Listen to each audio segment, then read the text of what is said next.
Hi, I'm Mark and I'm passionate about English. This is mini lesson number 16. I hope you've been enjoying the lessons so far and I hope your English is improving dramatically. One thing I thought which might be quite a good idea for you if you have been watching all the lessons is, like I've cut up these idioms, phrasal verbs and collocations. I put them on the computer first and then printed it and then cut them up. You could actually do the same thing. And not just the ones I've cut up, but other things I've mentioned during the lessons. Maybe put them all in one bag or bowl, or maybe put them separate, idiom, phrasal verb, collocation. And then you could pick one out at random, like I do, and then explain it. Maybe explain it to yourself, or maybe even explain it to a friend, or you could kind of play a game explaining to other people and see who gets it. So you don't say it first, you actually you explain it, and if you've got other people learning English, and if they are learning English from my mini lessons, there's a good chance that they will be able to guess what you are explaining, especially if you explain it in a similar way to me, using the same examples. Okay, so let's have a look at the first idiom for today. Oops. So here we go.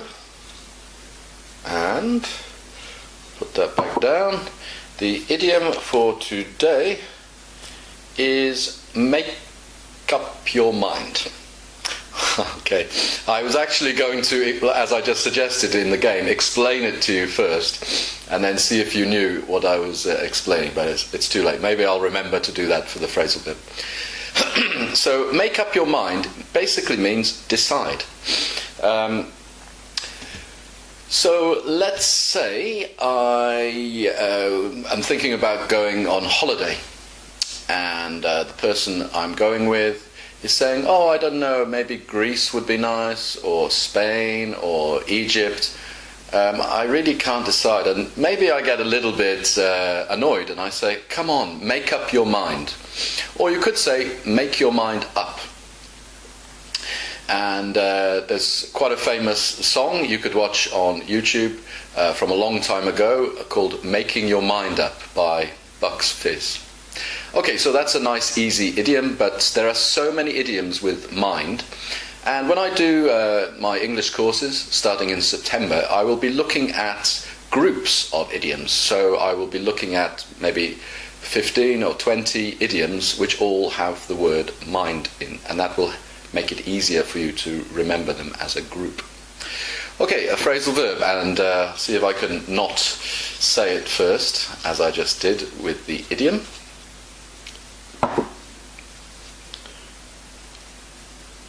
Okay, alright, so I'll explain it first. It's not such an easy one, or one that you may be familiar with, so maybe you can't guess, but anyway, I'll explain it first.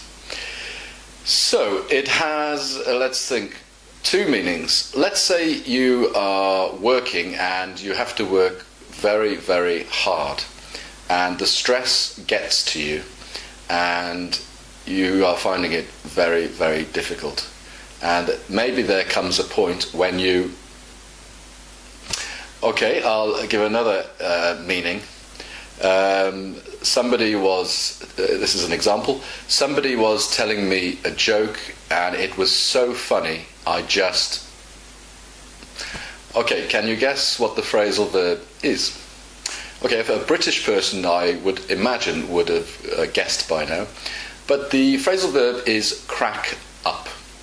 Okay, so it can mean when you've got too much stress and you almost have a, well, it's not exactly a breakdown, a nervous breakdown or whatever, but it's not so strong as this. But you crack up. You can't take the pressure anymore. And if someone tells you a joke or something funny happens and you really, really, really laugh, you crack up. It was so funny, I completely cracked up. Okay.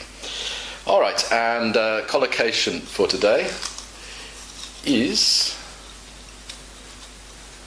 Okay, that's it. All right, so I won't tell you the second word in this collocation. So if I said to a British person, what word often comes after agree? They might give me a few words, but one of the words they would probably say is, it means totally, completely, fully.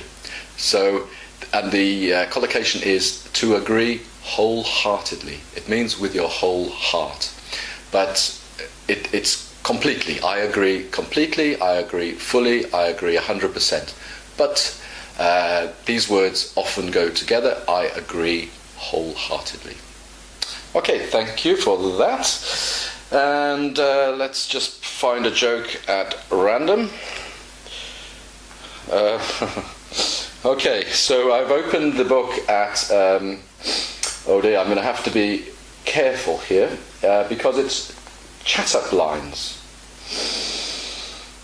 Those are, it says, extra saucy, so perhaps I won't read those. Oh dear.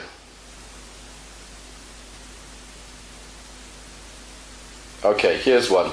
If I could rearrange the alphabet, I'd put you and I together. So, on the one hand, it's saying you and me, Y-O-U, and me, M-E. But in the joke, it's got the letter U and the letter I. So he's so to rearrange the alphabet, of course, you and I are quite far away in the alphabet. So he's saying, because I like you so much, I would put you and I together. Okay. All right. Here's another chat-up line. So a chat-up line is when you meet somebody you like, and it's often a man trying to chat up a woman. It's not something I use, but some men do use these kind of funny sentences. So here's another one. A man may be saying to a woman that he likes in the beginning, "Are we near the airport, or is that just my heart taking off?" Okay, so of course when you're near an airport you can see planes taking off and also landing. And of course when they take off they makes quite a bit of noise. So he's saying, are we near the airport, or is that just my heart taking off? My heart taking off means kind of getting excited. Okay, maybe you can use these chat-up lines and let me know how you get on. Get on means what happens when you use them. Get on. You'll see me using all these phrasal verbs. I'm not trying to use them. They just come out. There's another one. They just come out naturally. So hopefully you can see how useful phrasal verbs are in normal English. It sounds a little bit like, oh God, I've got to learn phrasal verbs, grammar, and blah, blah, blah. But really, really, they are absolutely essential. There's a collocation. To improve your English and to sound more natural. Okay, thank you very much. Bass riff coming up for you. And don't forget to check out passionateaboutenglish.com. Find out all about my courses starting in September, and also Annabelle's IELTS exam course. Okay, thanks very much and bye for now.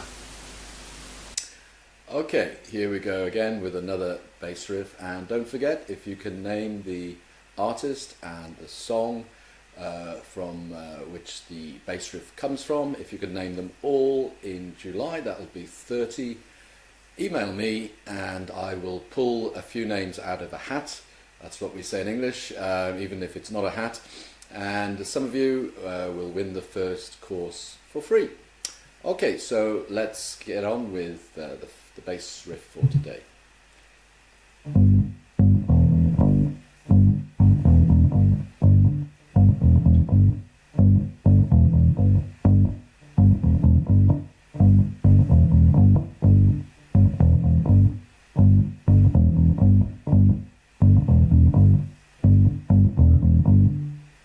Okay, that's a nice easy one.